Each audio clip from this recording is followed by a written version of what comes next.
mengedukasi orang tua, katakanlah itu, bahwa orang tua harus bagaimana.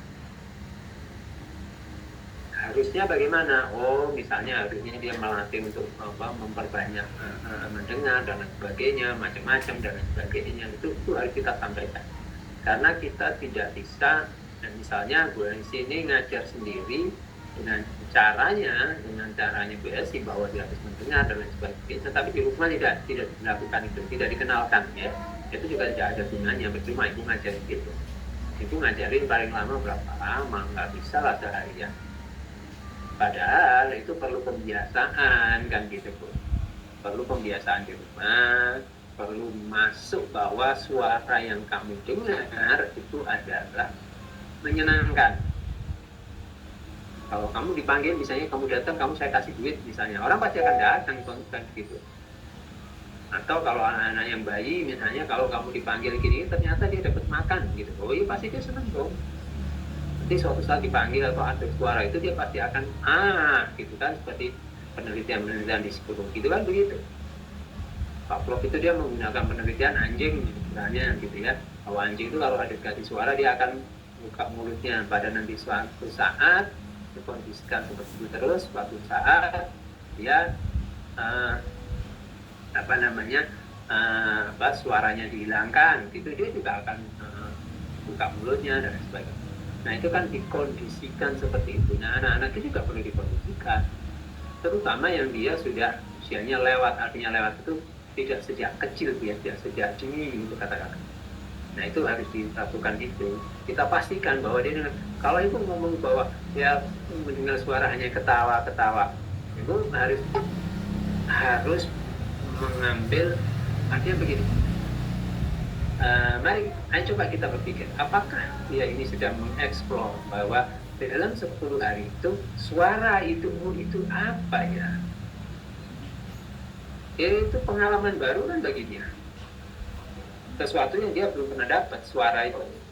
Ketika dia mendapatkan itu, dia merasakan, oh itu apa? Apakah itu menyenangkan atau tidak? Kalau itu menyenangkan ya saya akan teruskan, tapi kalau tidak menyenangkan ya ngapain aja? Teruskan, saya lepas aja selesai. Nah itu yang menjadi bahan yang menjadi bahan kita, PR kita adalah itu tadi, bahwa itu harus menyenangkan. Itu yang susah itu kan itu Bu ya. Karena pada usia anak itu ya kalau nggak enak ya main sendiri bisa kan gitu maksudnya kan. Main apapun saya lebih menyenangkan daripada saya harus ngikutin ibu kalau ibu ternyata tidak menyenangkan kan begitu. Nah itulah yang tadi saya katakan. Perhatikan behavior. Nah ini kemana? Karena apa? Kita akan ngikutin dia. Apa? Dia suka main bola, kita pakai bola. Misalnya, ini contoh Bu ya, contoh kasus. Apapun itu, gambar kita gambar bola, misalnya kan bisa. Ya. Nah itu kalau saya begitu Bu. Artinya kita pastikan dulu bahwa memang dia mendapatkan manfaat dari alat yang dia pakai. Harusnya. Kalau dia mendapatkan manfaat, atau katakanlah ibu tadi bilang senyum kalau ada suara, mungkin dia sedang mengeksplor itu apa sih suara itu gitu. Ya itu yang harus dipastikan bahwa oh itu suara saya. Kalau nanti pada tahap berikutnya, kalau ada suara saya, berarti saya ini sedang instruksi, misalnya itu begitu ya Bu. Nah itu yang harus dimasukkan pelan, tetapi continue dan selalu. Itu sebabnya dipakai alat belajarnya setiap saat. Jadi bahasanya masuk sambil ibu tadi mendapatkan laporannya, pemeriksaannya ketika dia pakai alat bantu dengar, itu pemeriksaannya seberapa bagus, terbantu seberapa bagus. Itu begitu Bu.